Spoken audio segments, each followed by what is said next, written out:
Welcome to Readers of the Lost Art with your presenter, Dr. Paul Anthony Taylor, a recovering academic.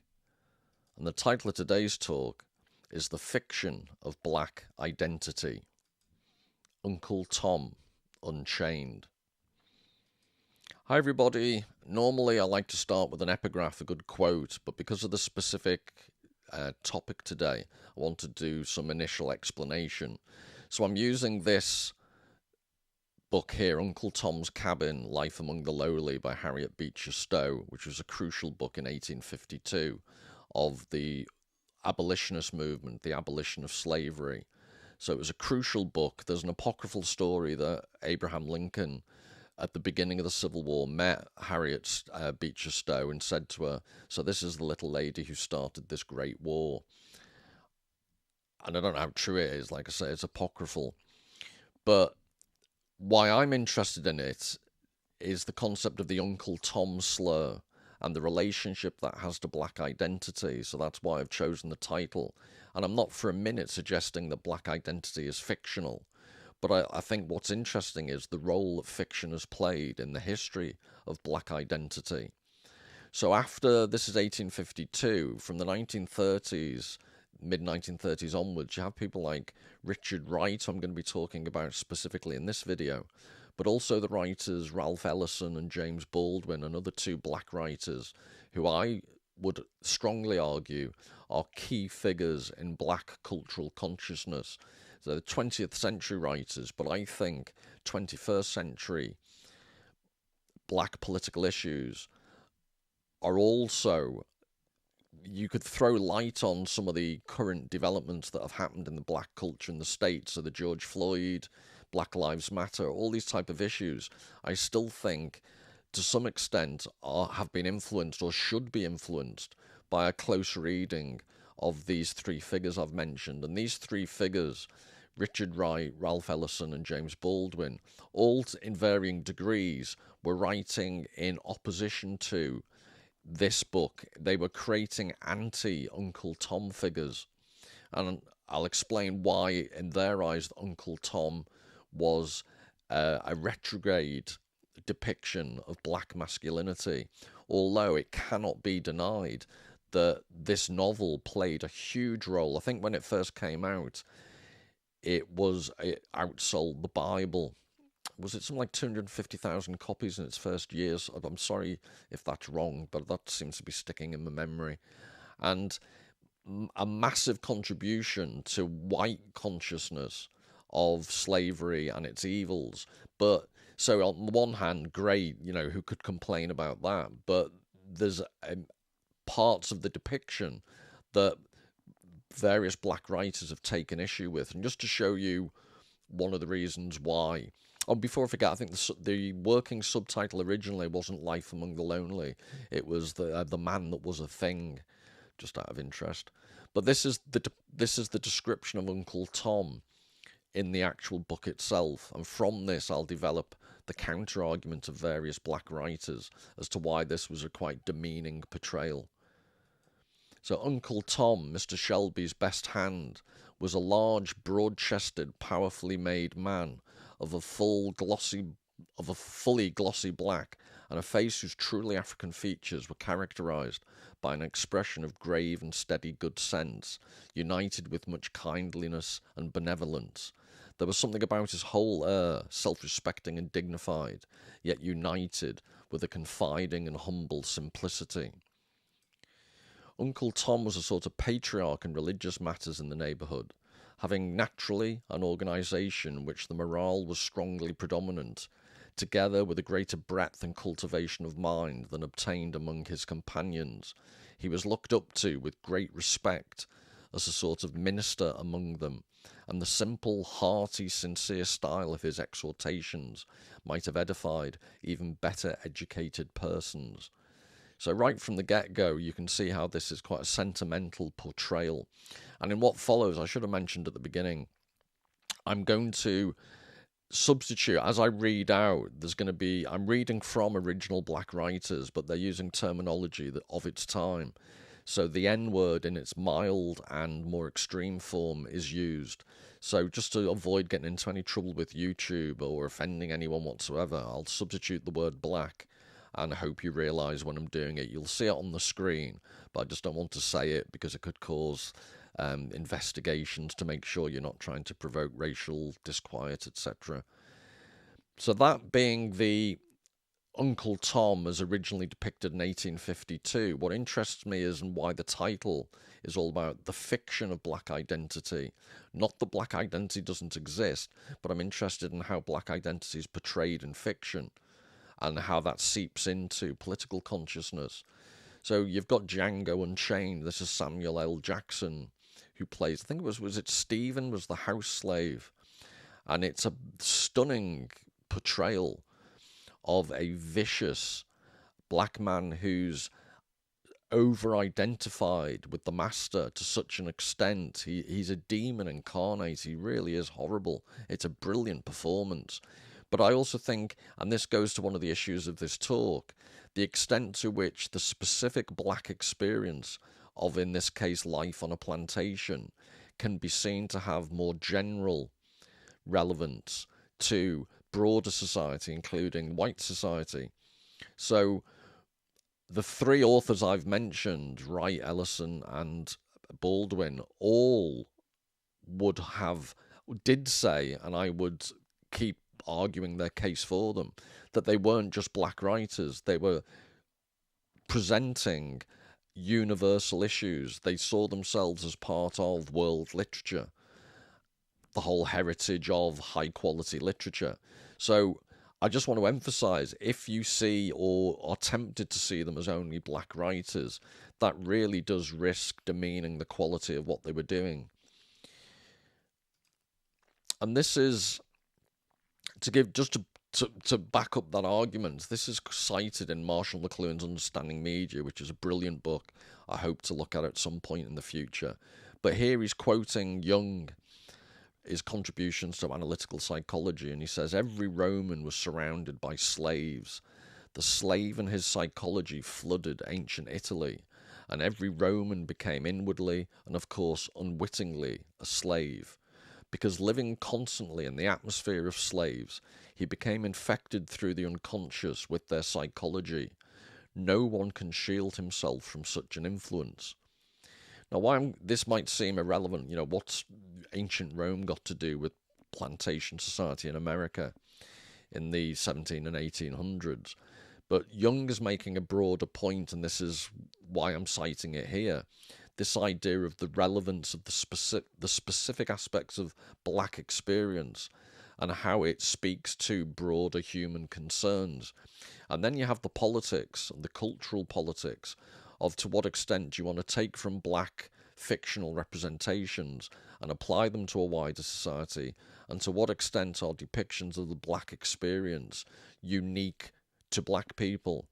And this issue of cultural appropriation, to what extent can you take universal messages, to what extent should it be left alone?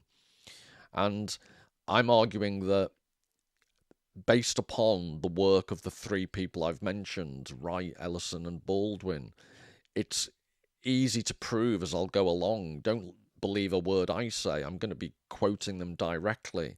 They constantly argued for their status as significant authors of literature in general and authors of universal themes. So maybe Richard Wright in particular, he's writing very closely. They all did about the black experience, but he's writing it almost as he was accused of writing protest literature. And this is initially, before I read up on it, I always thought of Richard Wright as a protest author.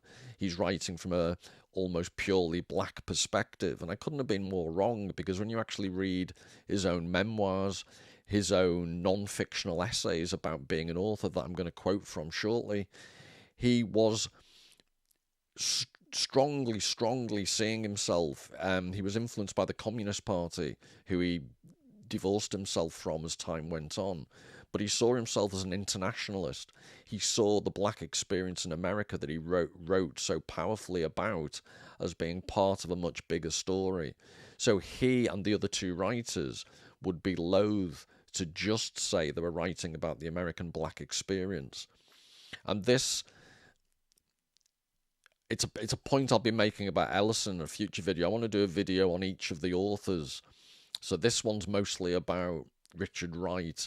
I definitely want to do a video on Ralph Ellison's The Invisible Man, which is one of my favourite novels of all time. And also do something on James Baldwin just to finish off the trio. But they, all three of them, they point to how inextricably linked the black experience is to American life in general. So even though black people were downtrodden, even though black people treated as second-class citizens, as slaves, they would argue that America as a whole cannot be thought of without that black experience, bad as it may have been. And this quote about the Romans and their slaves: white people did not live in a bubble just treating black people badly. Their whole consciousness was also affected by the black experience, just as Romans were unconsciously affected by the environment they'd created. And the Stephen, I hope I've got it right, my memory is so faulty these days, but I think it was Stephen the house slave, is really demented character, and he embodies, and this is one of the things I'm fascinated by. I've mentioned it in other videos, the concept of bureaucracy and people who give themselves over to processes and hide behind, they lose their morality by investing themselves in structures and organizations. And in a plantation, if you see a plantation as a complex hierarchy, well, not particularly complex, but a hierarchy based upon power and structure, this character gives himself over to it completely. He so self-identifies that he begins to hate his own race and is one of the worst dictators on the plantation. And to carry on with this Marshall McLuhan idea, technological media are staples or natural resources, exactly as are coal and cotton and oil. Anybody will concede that society whose economy is dependent upon one or two major staples like cotton or grain or lumber or fish or cattle is going to have some obvious social patterns of organisation as a result. So for the purposes of our discussion, the importance of this in understanding media is it's about cotton. The south of the deep south in America wanted to keep slavery because it was so overly dependent upon cotton as a staple industry. And he goes on, that's an obvious historical point. But in any society that has one staple and is over-dependent upon one particular thing, the point made by McLuhan is this can have disastrous consequences. The society becomes deeply imbalanced. And in our society, the concept of identity, almost as a staple ideological idea, I'm going to suggest as we go along, has become a distorting factor in our society.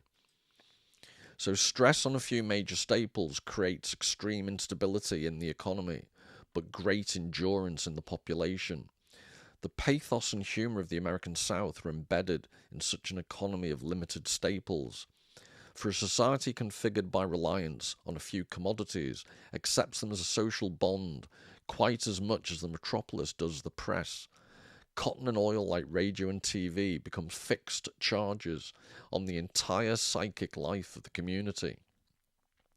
And this pervasive fact creates the unique cultural flavour of any society. It pays through the nose and all its other senses for each staple that shapes its life. So if you can keep this idea in mind, we're talking about, in the context of slavery, how a society like ancient Rome, like America during the plantation system, they became distorted by their reliance upon slavery. And black people developed a consciousness and an identity based upon this distortion. But in our time, the staples I'm arguing and suggesting could also be viewed as the identity of racial politics when it's misapplied, and also the role in which information technologies, now social media, have become staples. So is racial identity in today's world a staple along with new social media technologies, and what potentially distorting effects could they have? And one way of thinking about this in a non-wishy-washy theoretical way, I've included a reference to this in the description, but I think this was 2008. This is a Canadian, if you don't recognise him or don't know him, Norm Macdonald, who is just a favourite of mine because he comes across, I don't know how to describe him, he's quite bumbling. He had a very slow way of speaking, and he wasn't particularly fluent, but beneath that veneer of slight awkwardness or slowness, I think he was an incredibly insightful guy. And I think he purported to say that he had no interest or knowledge of politics, but actually beneath the surface he was making some very political points whilst being very funny. And the Sarah and Vinny show, I don't know a lot about it, but I think it was California, or definitely it was run in a blue state, and they had Norm Macdonald on. And it was interesting that the conversation went down a certain racial angle, because he started off, he was making fun of, I'm trying to remember the snippet, which I really do strongly advise you to have a look at. I think it's brilliant. He was talking about teachers and mothers. He said people say they're the two toughest jobs, being a teacher or a mother, and then he starts making fun of the notion. So he says, my two parents were teachers, and you had all half the year off, it was easy, and if you're teaching sixth grade, all you need to do is have the knowledge of a seventh grader. So he's winding them up, being quite provocative.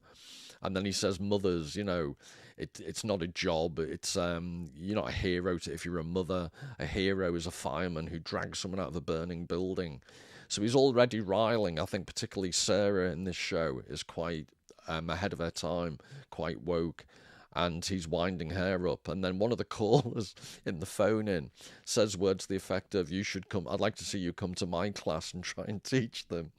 And he says, are there any black people? And she says, yeah, of course. And he goes, well, they'd be dangerous then, I don't want to come.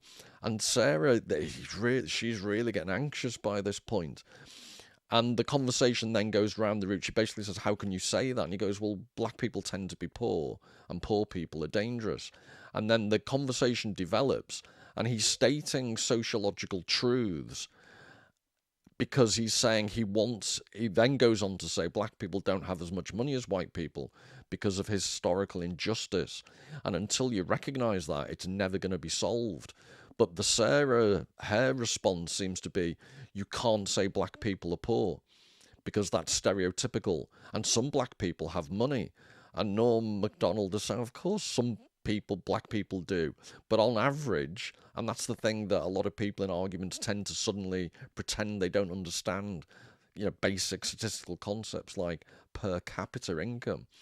But on average, black people are poorer, and there are historical reasons for that.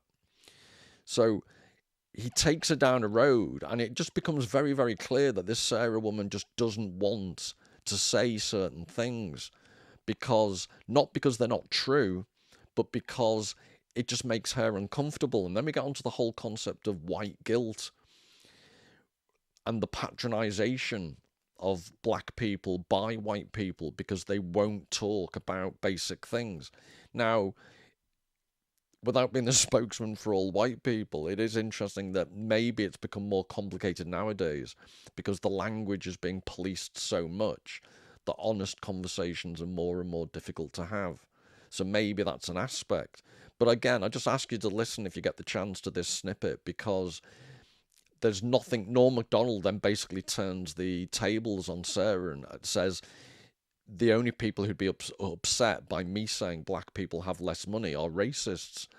So he's basically subtly saying that she's being so patronizing and white guilt driven that she's actually verging on racism herself, because she was implying he was racist just for speaking sociological truth. So that's one aspect, this idea of white guilt when it comes to discussing black issues. And I mentioned me as a spokesperson for white people everywhere. It is. I feel quite comfortable talking about the slides to follow because they're nearly all from the mouth of the three writers who are talking about their own personal experience of black issues. I am very conscious, as a friend once said to me, I am whiter than Dracula's bum, or ass, as you might say in America. So, under no circumstances am I pretending to speak for black people. But, as I said, I'm quoting in-depth black writers, and what I'm interested in is the extent to which they're arguing that their black experience has more universal relevance. And that begs the question, in our modern society, when we've become siloed and race becomes increasingly difficult to talk about. Norm Macdonald managed it because he's funny and he's non-combative. He comes across very avuncular and funny and mild and gentle, and I think he makes some brilliant points about white guilt. So that's one aspect. The ability to talk about it at all is becoming less and less and less. And that's why I think these black writers, these black authors of fiction, are actually able to say truths that maybe can't be said in polite society anymore. They've become verboten, and you can only read about them in fiction. And if that's true, I hope it's not, but increasingly, like I say, the way language gets policed, I do think it's verging on that nowadays. And then I wanted to give another. This is the next image is what started me on this topic of black fiction, because it's a weird. You don't see him on when he does his YouTube channel. This Ask America with Edgar. Edgar is obviously the blue puppet character. So when he's interviewing people, it's filmed that you can only see the puppet. And the guy working it it's an interesting dynamic because people interact with the puppet. They really do interact with the puppet, and it's almost like they forget that he's there. And the guy is very quick-witted. But he went to Howard University, which I believe is an elite, very historical, black-only university, or the vast majority of black students. And he talks to the black students, and in one particular segment I was watching, he asks these black students if somebody identified as a woman who was a biological male, is that okay in their view? And because they're of a generation that's very woke and inclusive and diverse and all these ideological values nowadays, I don't know how much it's been edited, so you don't know, were there students who said something completely different. So I'm aware of that, but at least the way it's presented, the majority of the students he shows all said, yeah, that's fine, I believe in trans people's rights. And then he immediately says to them, but if someone identified as a black person, who wasn't black, is that okay? And every single one said no, of course not, that's ridiculous. And again, it's a bit like the Norm Macdonald thing. What humour can sometimes achieve is really zeroing in on the way in which we make our ideological assumptions, or the way in which we think of identity. And all of these black students were obviously so heavily invested, their identity as black people. They didn't see it as a problem changing your whole gender, but changing your race was one step too far for them. So I thought that raised interesting questions, and that set me on this idea of what did actual black writers, how did they see back in the 1930s onwards, how did they see black identity? And was it different to how it is today? And I think pretty much what you'll find as we go along is that these black writers, if you transported them here today, I think they would have trouble with some of the attitudes that the Howard University students espoused. And one of the reasons for that is it's called Alexis de Tocqueville, the French writer who went to America. I'll be quoting from him in a second, but it's known as the Tocqueville paradox or effect.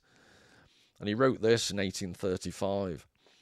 The hatred that men bear to privilege increases in proportion as privileges become fewer and less considerable, so that democratic passions would seem to burn most fiercely just when they have least fuel. I have already given the reason for this phenomenon. When all conditions are unequal, no inequality is so great as to offend the eye, whereas the slightest dissimilarity is odious in the midst of general uniformity. The more complete this uniformity is, the more insupportable the sight of such a difference becomes. Hence, it is natural that the love of equality should constantly increase together with equality itself, and that it should grow by what it feeds upon. That last line reminds me of Othello, Shakespeare, jealousy, that green-eyed monster that doth mock the meat it feeds upon. But the point de Tocqueville's talking about is the paradox, or the effect that's unusual, is that you would think that the intensity of people's feelings and opinions would be highest when inequality was at its highest. And he says, no, when society becomes more equal, you notice the little differences more. And arguably that's what's happened in American society, if we just think of America as the test case. Gay rights, racial rights have become much more equalised in the eyes of the law, and yet the culture wars has never been stronger. So I think it's an interesting take on why that might be so. And then another reason, I just thought Chris Rock, and on this theme of comedians actually saying quite profound things. Chris Rock, a while back when he hosted the Oscars, he said, "I'm here at the Academy Awards, otherwise known as the White People's Choice Awards." And I just love the gags. They just kept flowing. You realise that if they nominated for hosts, I wouldn't even have a job now. You should quit. You should quit. How come it's only unemployed people who tell you to quit? I thought about quitting. The last thing I need is to lose another job to Kevin Hart. You're thinking, why this Oscars? Because he's complaining about the lack of black nominations. You know, it's the 88th Academy Awards, which means that this whole no black nominees thing has happened at least 71 other times. Say in 62 or 63, black people didn't protest. Why? Because we had real things to protest at the time. We was too busy being raped and lynched. When your grandmother is swinging from the tree, it's real hard to care about best documentary or short. So I think that's quite a profound reference to the de Tocqueville paradox. The idea that actually when you're suffering real inequality, you don't tend to notice the relatively superficial things like best documentary or short at the Oscars. When equality is achieved to all intents and purposes, these other factors become disproportionately more important. And then he has to finish with an even better gag. Jada Pinkett Smith, Will Smith's partner, wife, part of a menage a trois, whatever was going on. Jada going to boycott the Oscars is like me boycotting Rihanna's panties. I wasn't invited, although it's not an invitation I would turn down. So that's just to give you a sense of where the whole discussion of identity is at. But then you have the three writers I've been referring to. And there's an interesting concept by Harold Bloom, who was a Jewish critic, brilliant guy. I've mentioned in a previous video, I think by the time he died, he was probably the best read person still alive just before he died.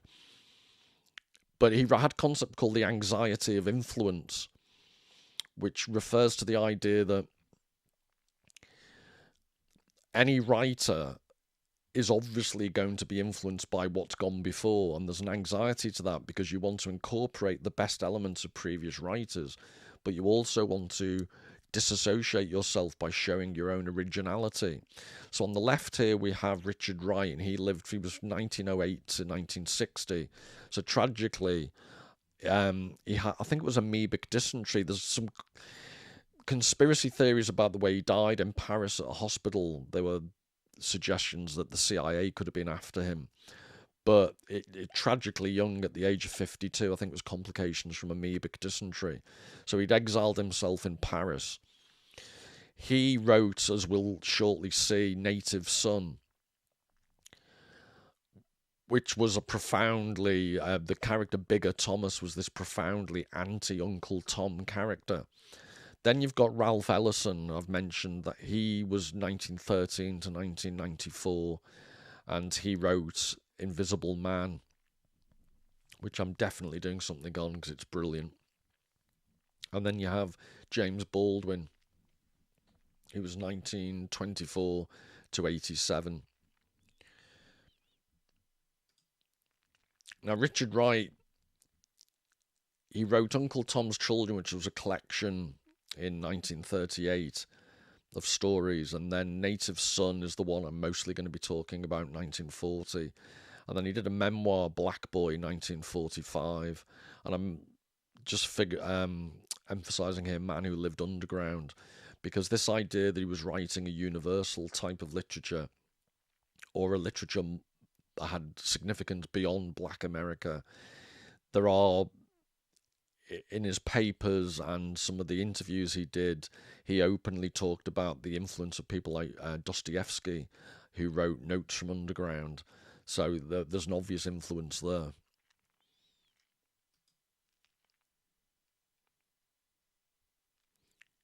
But this is just to give you a sense of his post-anti-Uncle Tom sentiment in Uncle Tom's Children. The post-Civil War household word among black people, he's an Uncle Tom, which denoted reluctant toleration for the cringing type who knew his place before white folk, has been supplanted by a new word from another generation which says Uncle Tom is dead. So it's almost like a clarion call to say we've moved on from sentimental depictions like Harriet Beecher Stowe's Uncle Tom. So his anti-Uncle Tom, there's this character, this is a picture of Canada Lee as the actor, and the character he's playing is Bigger Thomas. This was the Orson Welles production of Native Son from 1941. And then more recently, I think there was a HBO, as you can see, HBO original. And it's interesting, as you can see from the pictures, this idea that the concept of identity, looking at himself in the mirror.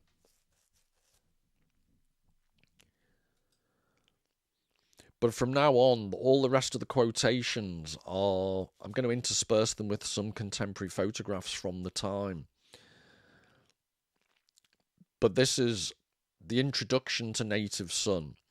How Bigger was born is what it's called. And Bigger Thomas, just to give you the context, he's a vicious character. So I don't want to say too much in case you want to read A Native Son. But basically, he's violent, amoral, and some people would argue the ending is slightly kitsch because he has some type of revelation, or he becomes slightly more human towards the end. But in general, the whole book is about how a character, this Bigger Thomas, is an alienated, violent, nasty piece of work. Not totally, because he has to take some personal responsibility, but largely because of the society he lives in hasn't given him a chance to be fully human being. So rather than me interpret, I'll just start giving you the actual, all the following quotes are from the introduction to Native Son by Richard Wright. So in a fundamental sense, an imaginative novel represents the merging of two extremes. It is an intensely intimate expression on the part of a consciousness couched in terms of the most objective and commonly known events. It is at once something private and public by its very nature and texture. Confounding the author who is trying to lay his cards on the table is the dogging knowledge that his imagination is a kind of community medium of exchange.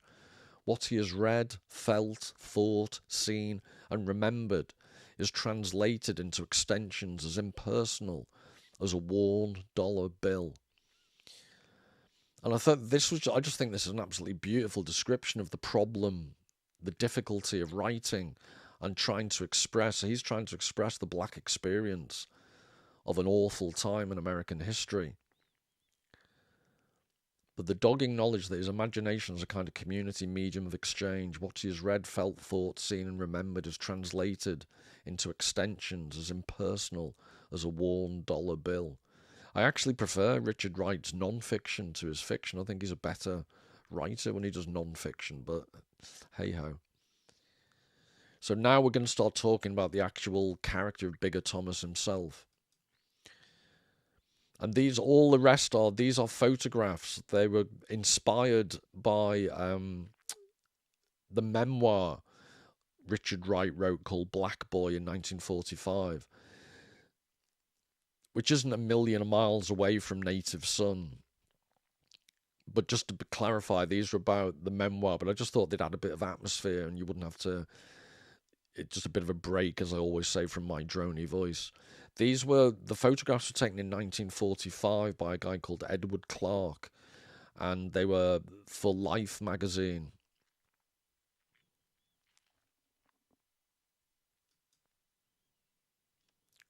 So again, this is Richard Wright from the introduction of Native Son. But because the blacks were so close to the very civilization which sought to keep them out, because they could not help but react in some way to its incentives and prizes, and because the very tissue of their consciousness received its tone and timbre from the strivings of that dominant civilization, oppression spawned among them a myriad variety of reactions, reaching from outright blind rebellion to a sweet, otherworldly submissiveness. And why I've taken this quote is that it's the way it goes directly to this, and I'm sorry if I'm banging on about it, but this constant theme: to what extent is black literature uniquely about black people? To what extent does it have much wider relevance to the general human condition? And in this, what he's saying is, black people have a unique insight into what all people suffer in a modern, alienating society. And that's a theme that he develops as we'll go along, you'll see.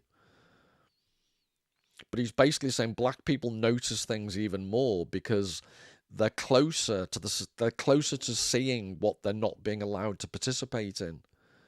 So, for example, a poor white person of this time might have been excluded in a material sense from many of the enjoyable things of society, but they wouldn't...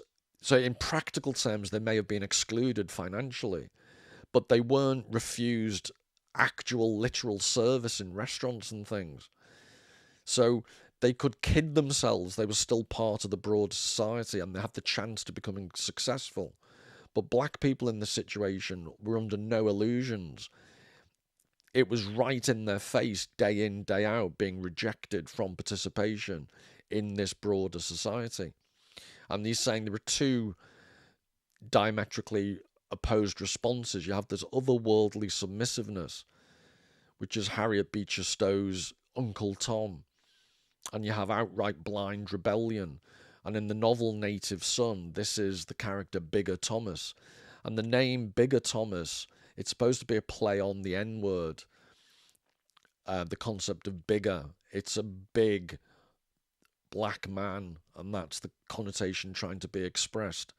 And he writes in this introduction, he talks about Bigger Thomas was a composite of 5. He lists 5 different types of Bigger Thomas that he'd met. And it's quite sociological the way he writes, which led later to him being accused by people like James Baldwin of writing a protest novel rather than a real novel, because Baldwin criticised him for being too sociologically minded. And we'll get into that maybe at a later date, because I think it's a partially misguided criticism.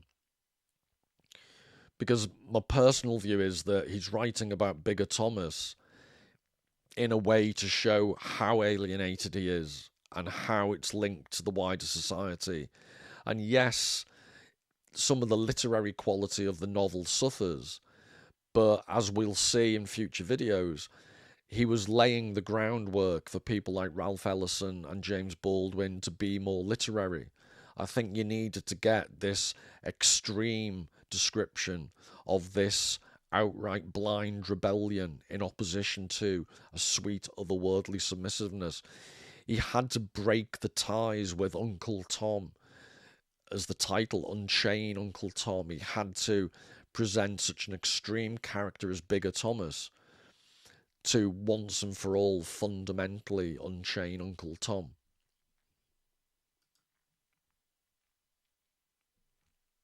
Yeah, I don't think I mentioned that it was the June 1945 issue of Life magazine, and the photographs were supposed to evoke aspects of Black Boy, the memoir.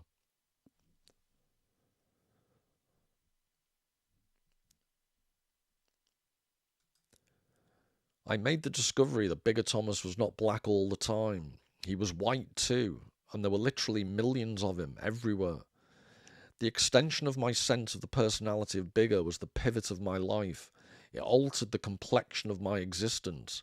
I became conscious, at first dimly, and then later on with increasing clarity and conviction, of a vast, muddied pool of human life in America. It was as though I had put on a pair of spectacles whose power was that of an X-ray, enabling me to see deeper into the lives of men. So this is going to come up in quite a few of the quotations, but Richard Wright himself was explicitly saying his novel had wider relevance. It was about white people too. Whenever I picked up a newspaper, I'd no longer feel that I was reading of the doings of whites alone. Blacks are rarely mentioned in the press unless they've committed some crime, but of a complex struggle for life going on in my country, a struggle in which I was involved. I sensed too that the Southern scheme of oppression was but an appendage of a far vaster and in many respects more ruthless and impersonal commodity profit machine. So in a previous video I looked at Paul Kingsnorth's Against the Machine. And in Baldwin's work as well, in his non-fiction work, and to a lesser extent Ellison, I guess, they were all three very conscious of the machine-like nature of alienating American society and its contribution to how black people were being oppressed. And black people, as was earlier in the earlier quote, they're closer to this connective tissue, he was saying. They're closer to realizing how much they are being excluded. But ultimately, the machine, the impersonal commodity profit machine excludes most people, whites included.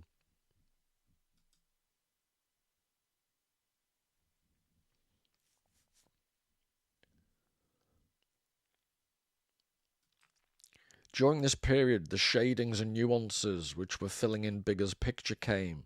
So he's talking about how he developed the idea to write the novel.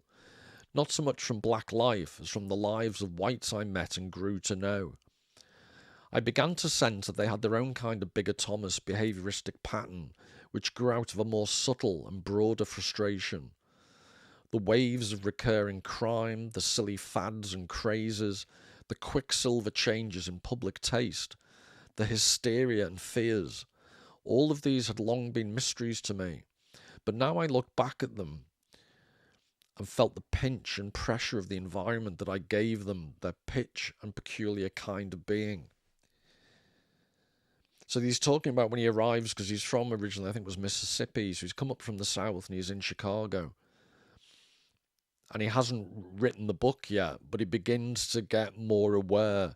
And I just thought this description of the waves of recurring crime, the silly fads and crazes, the quicksilver changes in public taste, he's thinking about this in the late 1930s and early 1940s, but it's relevant today, 80-odd years later. You know, nothing much. This is the notion of the impersonal commodity machine.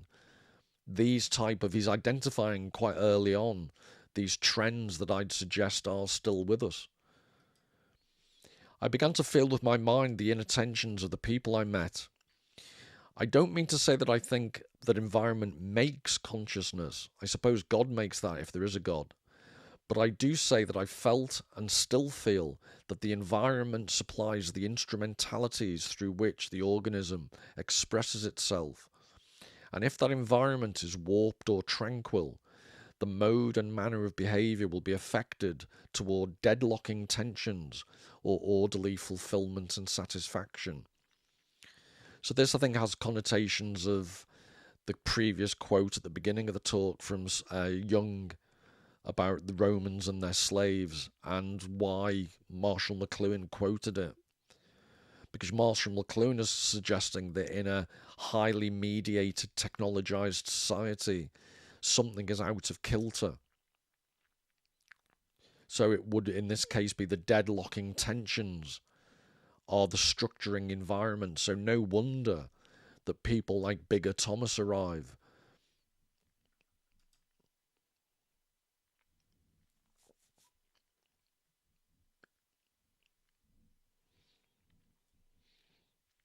And then in the next slide, it's going to refer to the concept of childish ideas. That refers to, in the context of the introduction he's writing, black nationalist ideas, Marcus Garvey and Malcolm X and these people saying that black people should separate themselves off. He don't shoot the messenger.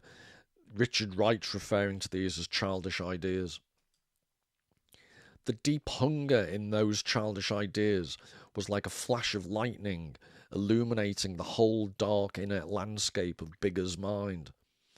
Those words told me that the civilization which had given birth to Bigger contained no spiritual sustenance, had created no culture which could hold and claim his allegiance and faith, had sensitized him and had left him stranded, a free agent, to roam the streets of our cities, a hot and whirling vortex of undisciplined and unchannelized impulses. And again, I'd ask you to think of how relevant that still is. Urban youth, completely alienated, cut off, contain no spiritual sustenance, created no culture which would hold and claim his allegiance and faith other than perhaps gang culture. The results of these observations made me feel more than ever estranged from the civilization in which I lived, and more than ever resolved toward the task of creating with words a scheme of images and symbols whose direction could enlist the sympathies, loyalties and yearnings of the millions of Bigger Thomases in every land and race.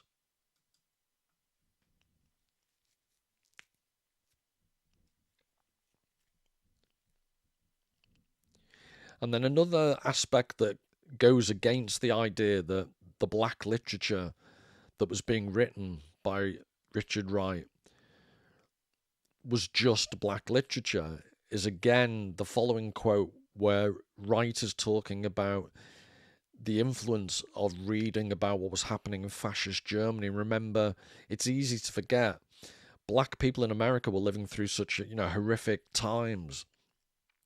But the world itself, 1940s, you're going through the Second World War, so he's reading about fascist Germany, and he's also reading about what had gone on in the old Russia and the new Soviet Union.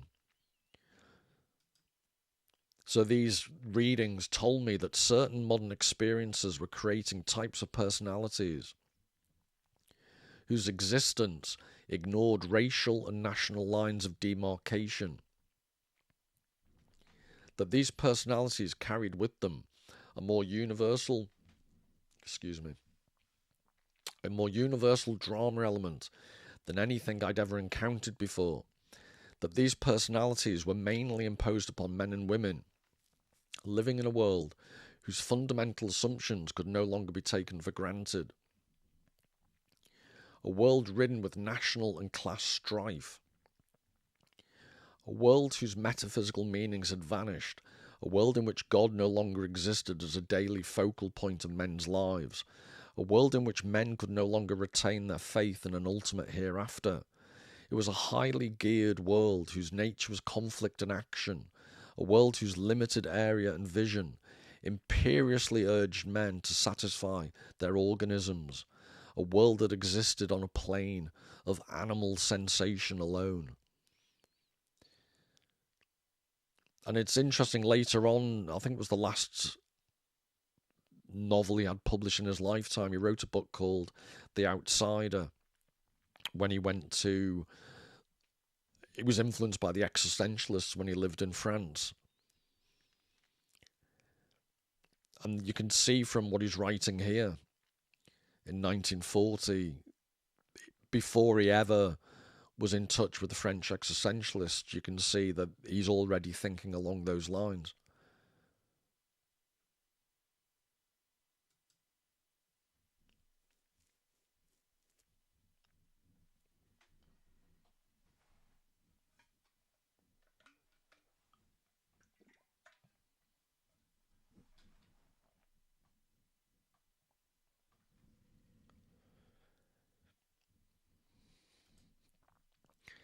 It was a world in which millions of men lived and behaved like drunkards, taking a stiff drink of hard life to lift them up for a thrilling moment, to give them a quivering sense of wild exultation and fulfillment that soon faded and let them down.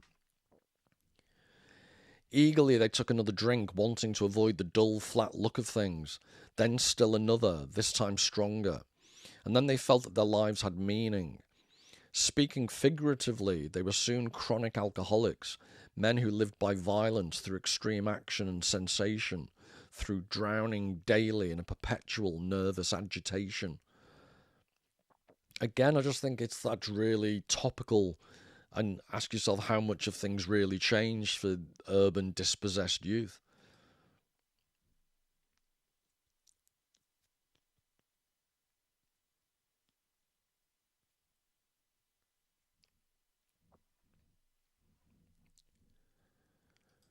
For a long time I toyed with the idea of writing a novel in which a black Bigger Thomas would loom as a symbolic figure of American life, a figure who would hold within him the prophecy of our future. I felt strongly that he held within him, in a measure which perhaps no other contemporary type did, the outlines of action and feeling which we would encounter on a vast scale in the days to come.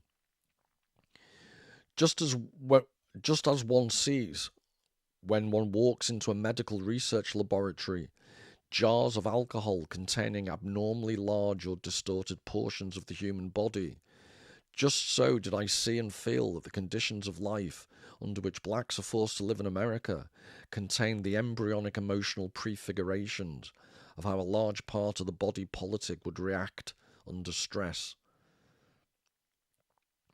I just think that's an amazing image he gives of walking into a medical research laboratory and those jars of alcohol containing abnormally large or distorted portions of the human body. They've always freaked me out, those things here.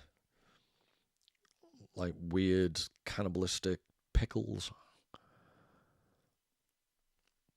But I was mentioning this earlier on, the way in which Richard Wright sees the black person, the Bigger Thomas character, as a prefigurement, as a warning of things to come for society at large.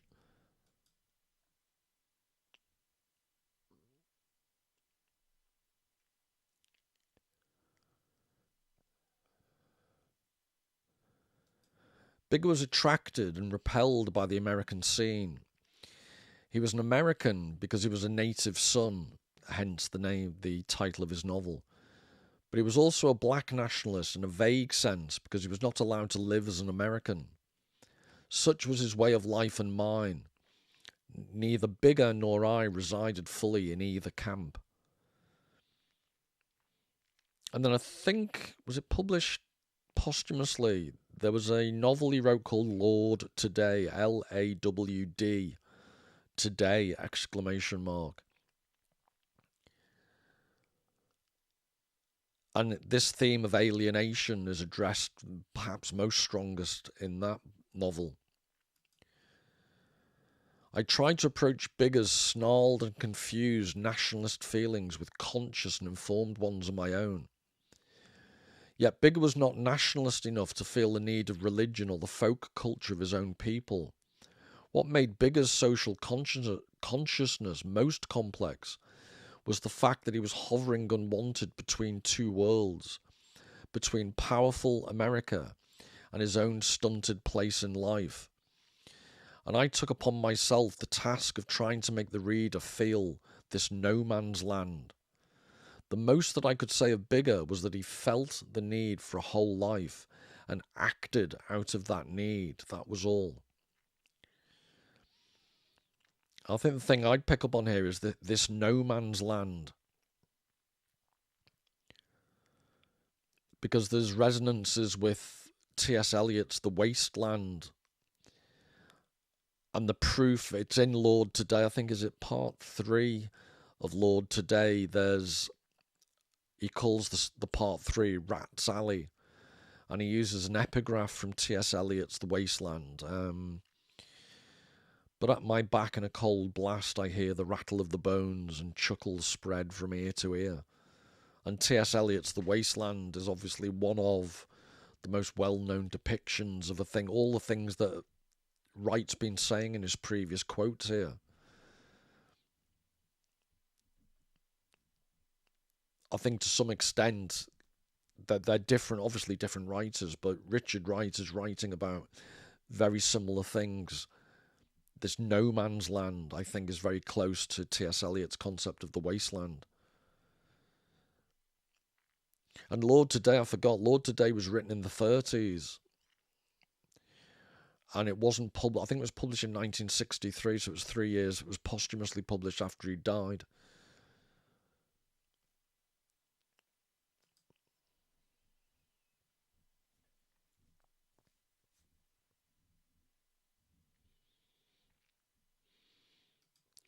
There was still another level of Bigger's life that I felt bound to account for and render, a level as elusive to discuss as it was to grasp in writing. Here again I had to fall back upon my own feelings as a guide, for Bigger did not offer in his life any articulate verbal explanations. There seems to hover somewhere in that dark part of all our lives, in some more than in others, an objectless, timeless, spaceless element of primal fear and dread. Stemming perhaps from our birth, depending upon whether one's outlook upon personality is Freudian or non-Freudian, a fear and dread which exercises an impelling influence upon our lives, all out of proportion to its obscurity. And accompanying this first fear is, for want of a better name, a reflex urge towards ecstasy, complete submission, and trust.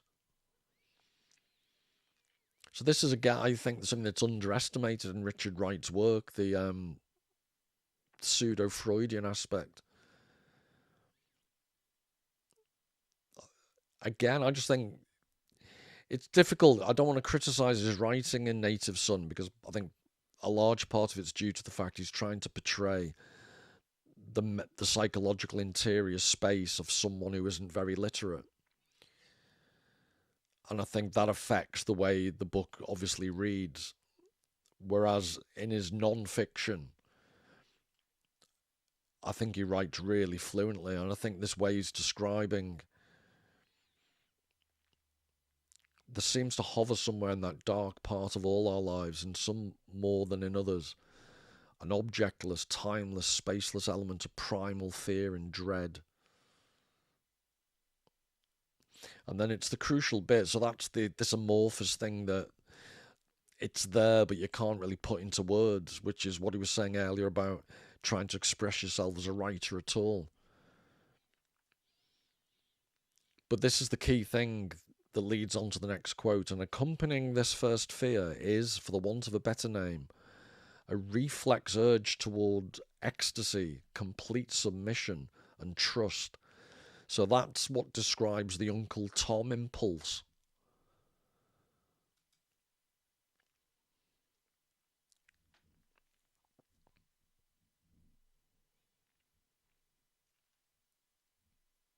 And just to back up that claim that this is the Uncle Tom impulse, the springs of religion are here, and also the origins of rebellion. That's the key thing. You've got this primal fear, and it can make you go one of two ways. It scares you and makes you submissive, or you rebel against it. And in a boy like Bigger, young, unschooled, whose subjective life was clothed in the tattered rags of American culture, the description's brilliant. This primitive fear and ecstasy were naked, exposed, unprotected by religion or a framework of government or a scheme of society whose final faiths would gain his love and trust, unprotected by trade or profession, faith or belief, open to every trivial blast of daily or hourly circumstance. So it's this idea that Bigger Thomas is this naked, unprotected. So yes, he's an evil son of a gun in the way he responds to his situation, but he's set up to fail the way Wright's describing it here. And it reminded me this idea, the springs of religion are here, and also the origins of rebellion. My point about it can go one of two ways. So I'm trying to remember the quote from, it's book 1 of Milton's Paradise Lost, better to reign in hell than serve in heaven. That's what Lucifer says when he's kicked out of heaven. So it's deep within us. You're either the submissive character or, and God forbid I should defend Lucifer, but I think in humanity there is this element of, it's part of human nature, this idea of better to reign in hell than serve in heaven. Just this urge to resist whatever the cost just because you can.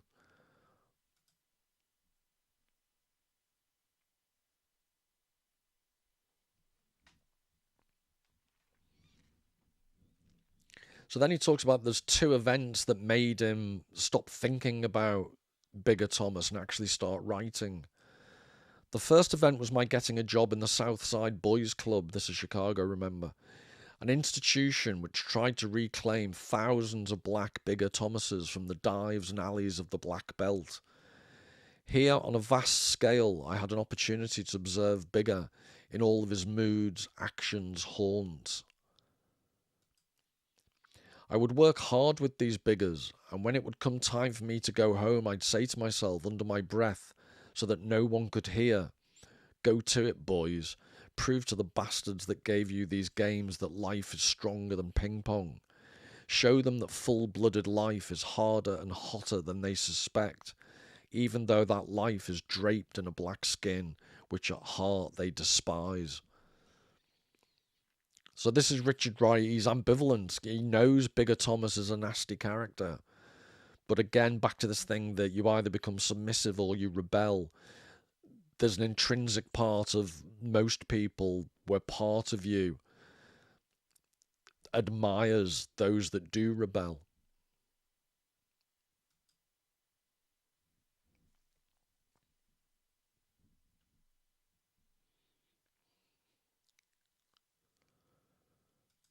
The second event that spurred me to write of Bigger was more personal and subtle. I had written a book of short stories which was published under the title of Uncle Tom's Children. When the reviews of that book began to appear, I realised I'd made an awfully naive mistake. I found that I had written a book which even bankers' daughters could read and weep over and feel good about. So I think this is like Uncle Tom's Cabin. He didn't want to write that sort of book that made white people just feel better about themselves. It's an early version of virtue signalling. I swore to myself that if I ever wrote another book, no one would weep over it, that it would be so hard and deep that they would have to face it without the consolation of tears. It was this that made me get to work in dead earnest.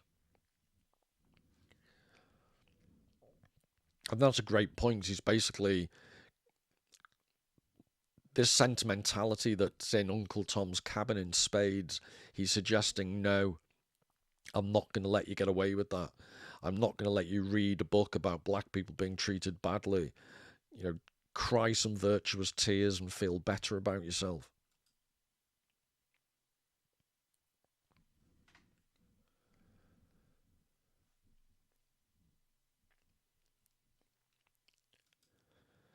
Early American writers Henry James and Nathaniel Hawthorne complained bitterly about the bleakness and flatness of the American scene. But I think that if they were alive, they'd feel at home in modern America. True, we have no great church in America. Our national traditions are still of such a sort that we are not wont to brag of them. And we have no army that's above the level of mercenary fighters. We have no group acceptable to the whole of our country upholding certain humane values. We have no rich symbols, no colourful rituals. We have only a money-grubbing industrial civilization. But we do have in the black man the embodiment of a past tragic enough to appease the spiritual hunger of even a James. And we have in the oppression of the black man a shadow athwart our national life, dense and heavy enough to satisfy even the gloomy broodings of a hawthorn. And if Poe were alive, he would not have to invent horror. Horror would invent him. So it's an interesting reinterpretation of the role of the black man in America.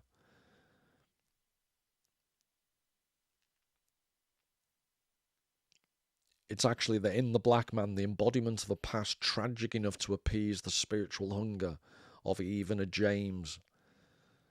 And it's part of the theme I'll develop in the forthcoming videos about Ralph Ellison and James Baldwin. This idea about the black experience cannot be separated out from America as a society.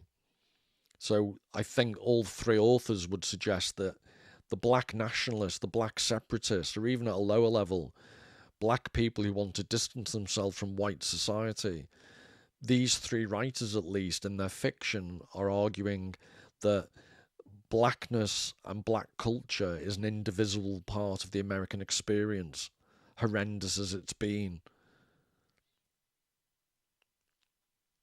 So I'll just finish.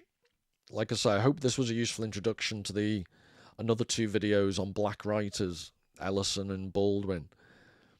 But I just thought I'd finish with one last image that I think, if you're familiar with your Edgar Allan Poe, is appropriate given the theme of blackness throughout this talk.